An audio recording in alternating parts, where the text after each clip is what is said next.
So yes, it is Confirmation Sunday, and I've had the privilege of sharing the journey with the confirmands for 4 months. As we walked together, I was so appreciative of the opportunity. Thank you.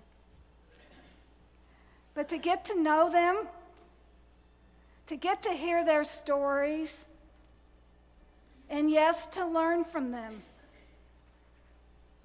But as it progressed, I started realizing something about myself. I'd like to think that I am a flexible person, easy to go on the changes, just let it go. And I learned maybe I'm not. And the best example that I can give is what I call the dishwasher example. And I've shared it, I think, with some of you. But I'm going to guess that many of us may have a built-in dishwasher in our kitchens, or we have a nice sink that we fill with hot water to clean our dishes. And I bet we know how we load our dishwashers, don't we?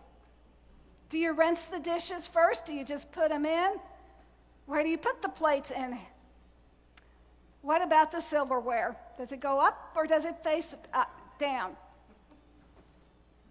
What do you put in the sink of water first to wash? I was taught you put in the glass, then the silverware, then the plates, and then the dirty pots and pans. You might have been taught some other way. But then there comes that moment when you have a guest in your home who graciously, generously, and on his or her own initiative loads the dishwasher for you, fills the sink of water, and you look down, and it wasn't how you would have done it. What do? Well, hold that thought, because we'll come back to the dishwasher. But what I'd like to do now is to move into the text for today. And we're going to hear a story about Elijah, a great prophet, and his faithful disciple, Elisha. And where we hear the text, they are walking from Gilgal to the river Jordan. They have some conversations along the way. People see them, but then they get to the river Jordan, and something amazing and miraculous happens. So let's read the text together.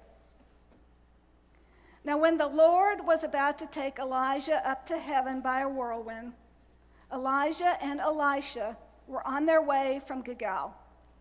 Elijah said to Elisha, "Stay here, for the Lord has sent me as far as Bethel." But Elisha said, "As the Lord lives, and as you yourself live, I will not leave you." So they went down to Bethel. The company of prophets who were in Bethel came out to Elisha and said to him, "Do you know that today the Lord will take your master away from you?" And he said to them, "Yes, I know. Keep silent." In other words, leave me alone. Elijah said to him, "Elisha, stay here, for the Lord has sent me to Jericho." But he said, "As the Lord lives, and as you yourself live, I will not leave you." So they came to Jericho.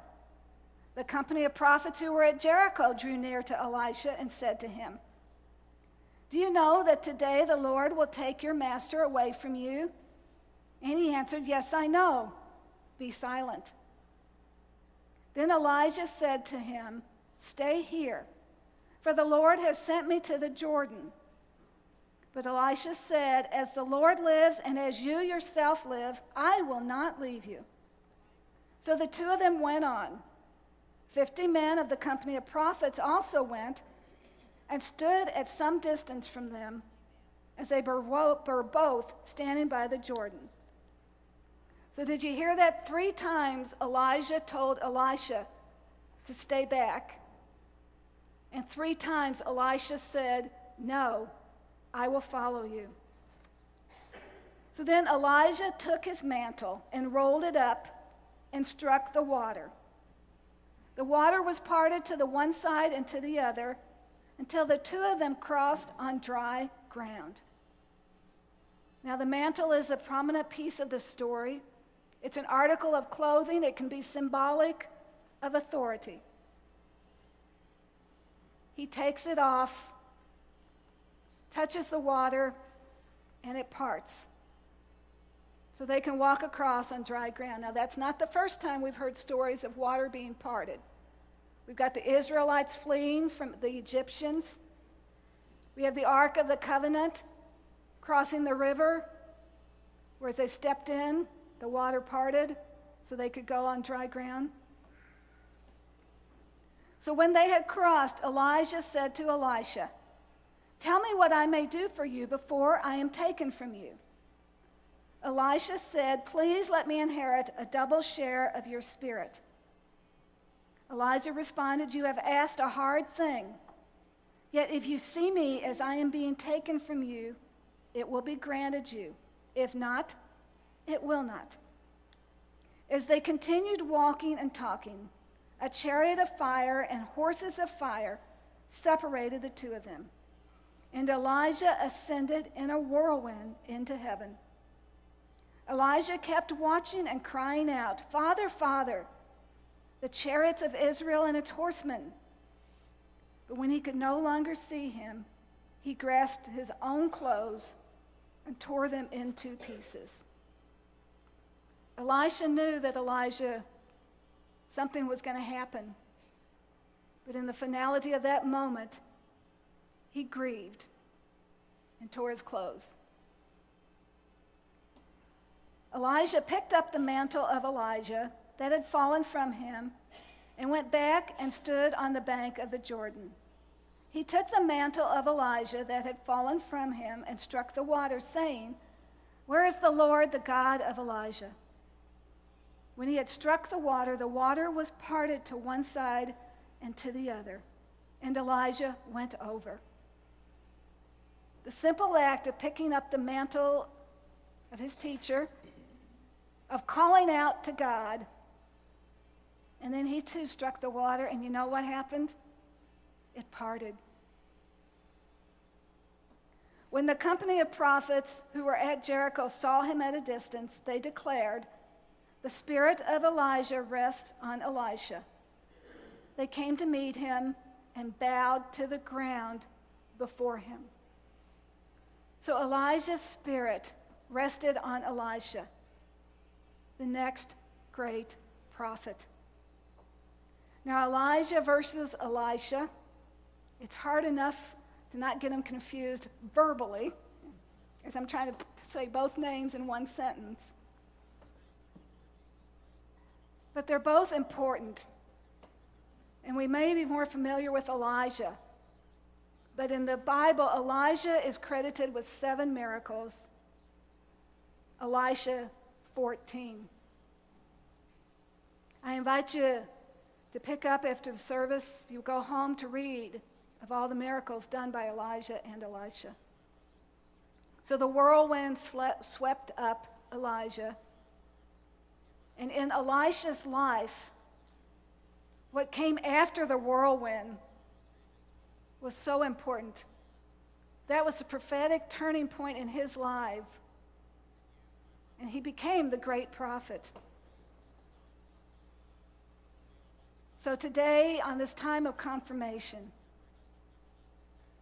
as we recognize the new leaders within our church, part of what they are going to do today is to affirm the baptism vows that were said on their behalf when they were baptized. Today they are going to live into them. They are going to have vows of confirmation. And the vows, some of them are confessing of faith, of what they believe, and their answer will be, "I do." But there are also parts where they are going to be asked to put their faith into action. What are they going to do with their beliefs? And their responses for that will be, "I will." To be the person that God has called each and every one of those confirmands to be. But church, we have a part in this too. And it begins every time a baby or a person is baptized here. And we confirm and say that we are going to hold them up, to nurture them, to forgive them, and by inference, today, allow the confirmands to lead. Now, do you remember Elijah tried to get Elisha to stay back? Now, if you will, go with me. How many times do we stifle Elishas around us that want to lead? Whether we do it overtly or covertly, accidentally. And how long, if we do that, will our Elishas follow us? Or will they get discouraged and stop following us? Stop becoming the person that God has called them to be. So for us, church, it means that we have to allow the Elishas to lead. And it's kind of been a hard sermon to prepare. I thought it would be a good one, easy.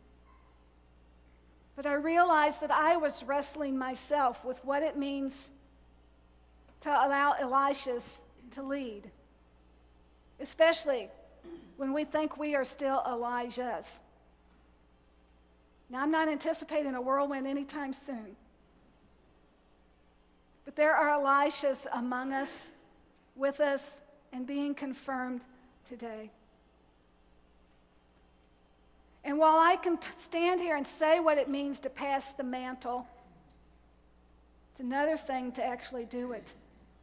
And I've had moments of anger, fear, sadness. Certainly not wanting to have a baby thrown out with the bathwater for that phrase. But I have to do what I'm asking others to do. And that is to allow the Elishas among us to live into their call, just as we are living into our call. Sometimes we hear the question raised, where are the youth in worship? Where are their roles in worship? And I have to step back, and we have to step back and ask ourselves, have we asked them to be a part of worship? And if we do, have we allowed them to be a part of worship? To maybe do things a little bit differently than we would have done. And as we have learned what it is to succeed and or fail, have we allowed them to do it? And if they make a mistake, are we unkind? Or are we generous when they do it? Are we stifling God-given gifts? So my friends, let's go back to the dishwashers. And you're standing there, and I'm looking at this dishwasher, and I'm a rinser, and it didn't get rinsed. What am I going to do?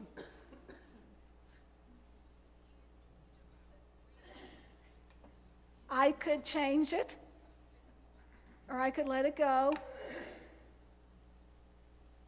And I will share this because it has happened to me, and maybe it's happened to some of you, where you have taken that step to help somebody when you're a guest in their home.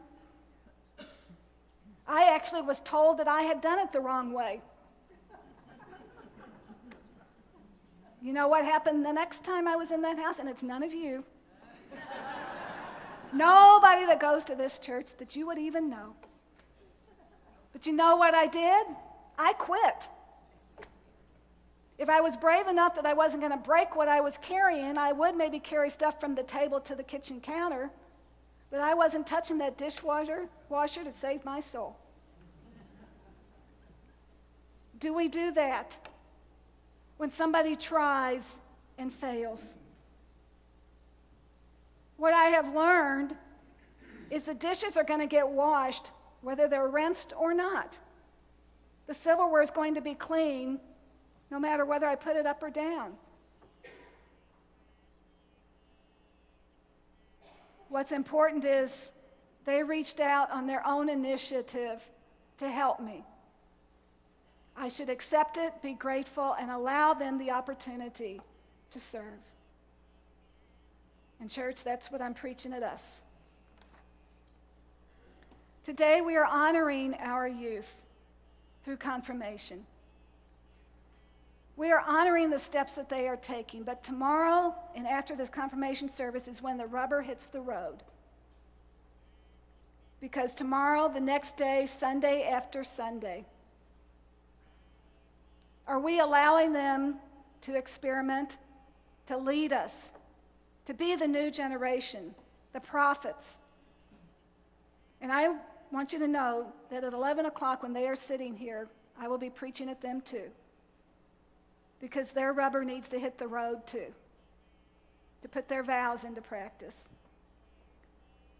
But we need to remember how to be Elijahs to their Elishas, so that someday they will be Elijah to another generation of Elishas. In church, as we do confirmation, the congregations are reminded of the vows that you all take when you join the church. Let me just remind you of what they are. That you will participate in the church's ministries. In other words, you'll be active. You'll walk the talk and walk the walk. You will pray for the church. You know what? There's easy ways to do it. Every Sunday, there's a prayer list. You take it home and pray over the names, in addition to your other names. Today, you have the confirmation list. Don't recycle it. Take it home and pray over their names, that they will grow into becoming the people that God is calling them to be. To be present, be here as often as you can.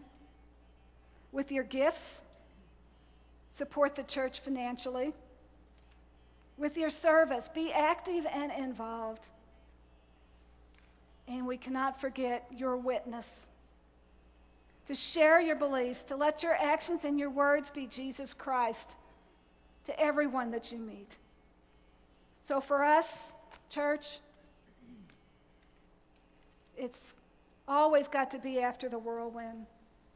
We have to be Elijahs ready to pass on our mantles, as comfortable as they may be, to our Elishas, to allow them to receive our mantles and allow them to lead as we walk this walk together so that they can be the prophets of the upcoming generations.